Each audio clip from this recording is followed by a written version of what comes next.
सुप्रभात दोस्तों, मैं भक्ति सार चैनल से आज आपके लिए का 8वां अध्याय लाई हूँ। आप इस गीता अध्याय का आनंद लें और चैनल को लाइक और सब्सक्राइब जरूर करें। धन्यवाद। 8वां अध्याय। अर्जुन बोले, किम तहद्वा किम ध्यात्मम् किम कर्म प्रसूतम् आदिभूतं च किं प्रोक्तमधिदेवं किमुच्यते। इस प्रकार भगवान के वचनों को ना समझकर अर्जुन बोला, हे पुरुषोत्तम, जिसका आपने वर्णन किया वह ब्रह्म क्या है और अध्यात्म क्या है तथा कर्म क्या है और अधिभूत नाम से क्या कहा गया है तथा अधिदेव नाम से क्या कहा जाता है। और हे मधुसूदन, यहाँ अधियज्ञ कौन है और वह इस शरीर में कैसे है और युक्त चित्त वाले पुरुषों द्वारा अंत समय में आप किस प्रकार जानने में आते हो। श्री भगवान बोले। इस प्रकार अर्जुन के प्रश्न करने पर श्री कृष्ण भगवान बोले, हे अर्जुन, परम अक्षर अर्थात जिसका कभी नाश नहीं हो ऐसा सच्चिदानंद घन परमात्मा तो ब्रह्म है और अपना स्वरूप अर्थात जीवात्मा अध्यात्म नाम से कहा जाता है तथा भूतों के भाव को उत्पन्न करने वाला शास्त्र विहित यज्ञ दान और होम आदि के निमित्त जो द्रव्यादिकों का त्याग है वह कर्म नाम से कहा गया है तथा उत्पत्ति विनाश धर्म वाले सब पदार्थ अधिभूत हैं और हिरण्यमय पुरुष अधिदेव हैं। और हे देहधारियों में श्रेष्ठ अर्जुन, इस शरीर में मैं वसुदेव ही विष्णु रूप से अधियज्ञ हूँ और जो पुरुष अंतकाल में मेरे को ही स्मरण करता हुआ शरीर को त्याग कर जाता है वह मेरे साक्षात स्वरूप को प्राप्त होता है। इसमें कुछ भी संशय नहीं है। कारण कि हे कुंती पुत्र अर्जुन, ये मनुष्य अंतकाल में जिस जिस भी भाव को स्मरण करता हुआ शरीर को त्यागता है उसको ही प्राप्त होता है, परंतु सदा उस ही भाव को चिंतन करता हुआ, क्योंकि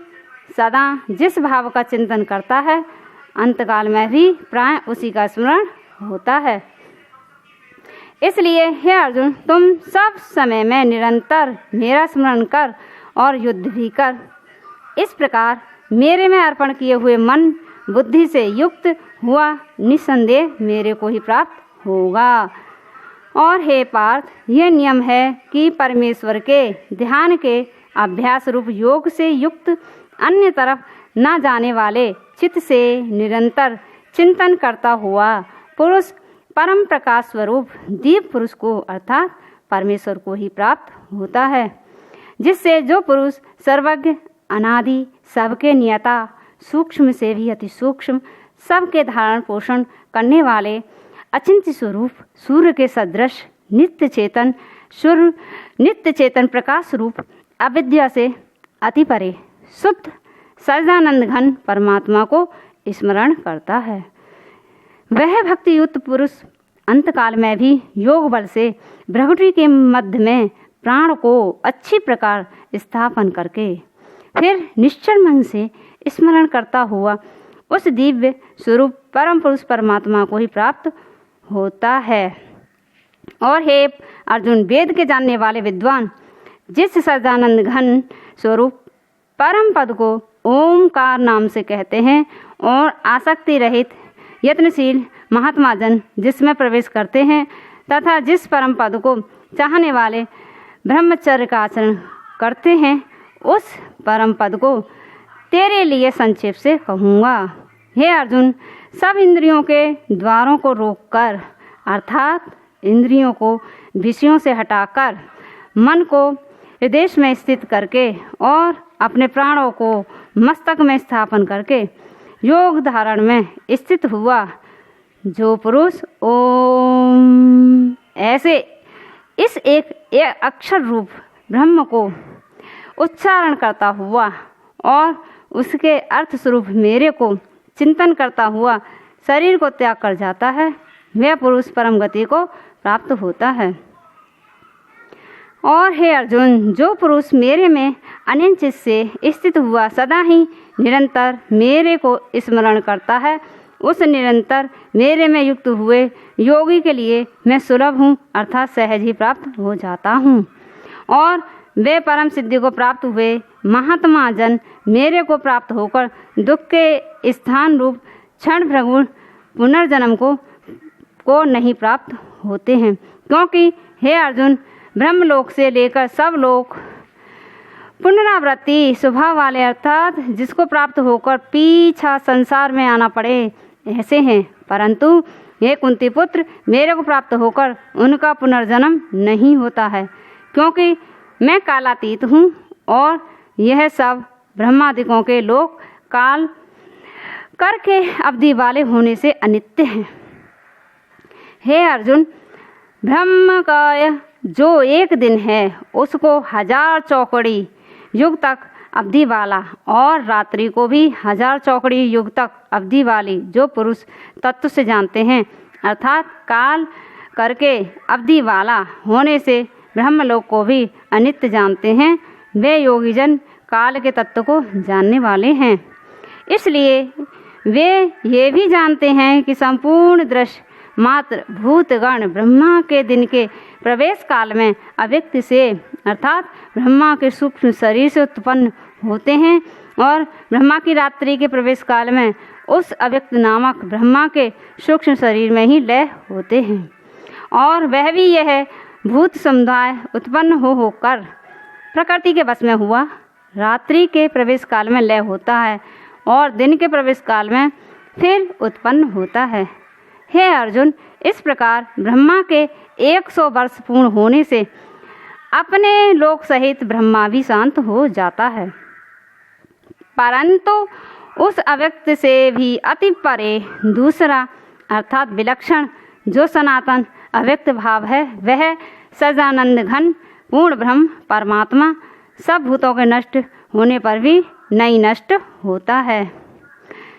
और जो वह अव्यक्त अक्षर ऐसे कहा गया है, उसी अक्षर नामक अव्यक्त भाव को परम गति कहते हैं,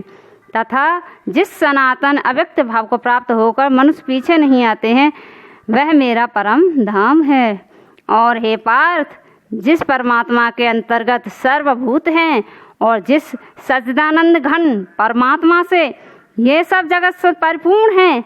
वह सनातन अव्यक्त परम पुरुष अनन्य भक्ति से प्राप्त होने योग्य हैं।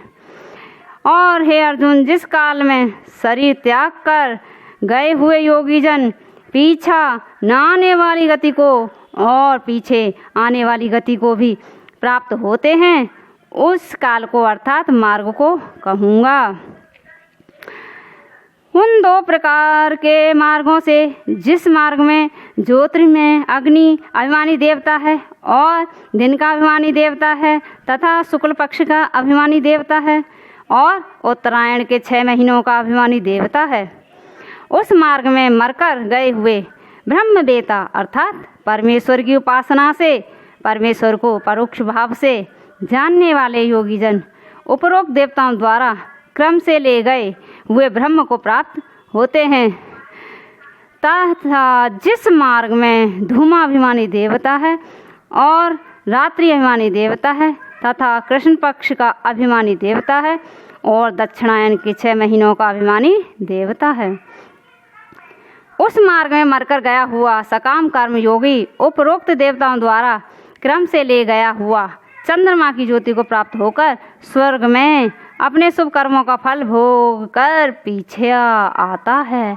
क्योंकि जगत के ये 2 प्रकार के सुख और कृष्ण अर्थात देवयान और पितृयान मार्ग सनातन माने गए हैं। इनमें एक के द्वारा गया हुआ पीछे ना आने वाली परम गति को प्राप्त होता है और दूसरे द्वारा गया हुआ पीछे आता है, अर्थात जन्म मृत्यु को प्राप्त होता है। और हे पार्थ, इस प्रकार इन दोनों मार्गों को तत्व से जानता हुआ और कोई भी योगी मोहित नहीं होता है, अर्थात फिर वह निष्काम भाव से ही साधन करता है, कामनाओं में नहीं फंसता इस कारण हे अर्जुन, तुम सब काल में समत्व बुद्धि रूप योग से युक्त हो, अर्थात निरंतर मेरी प्राप्ति के लिए साधन करने वाला हो। क्योंकि योगी पुरुष इस रहस्य को तत्व से जानकर वेदों के पढ़ने में तथा यज्ञ तप और दान आदिकों के करने में जो पुण्य फल कहा है, उस सब को निसंदेह उल्लंघन कर जाता है और सनातन परम पद को प्राप्त होता है। ओम तत्सदिति श्रीमद्भागवत गीता उपनिषदु ब्रह्म विद्यायां योग शास्त्रे श्री कृष्ण अर्जुन संवादे अक्षर ब्रह्म योगो नाम 8वां संपन्न। जय जय श्री राधे। जय महाभारत, जय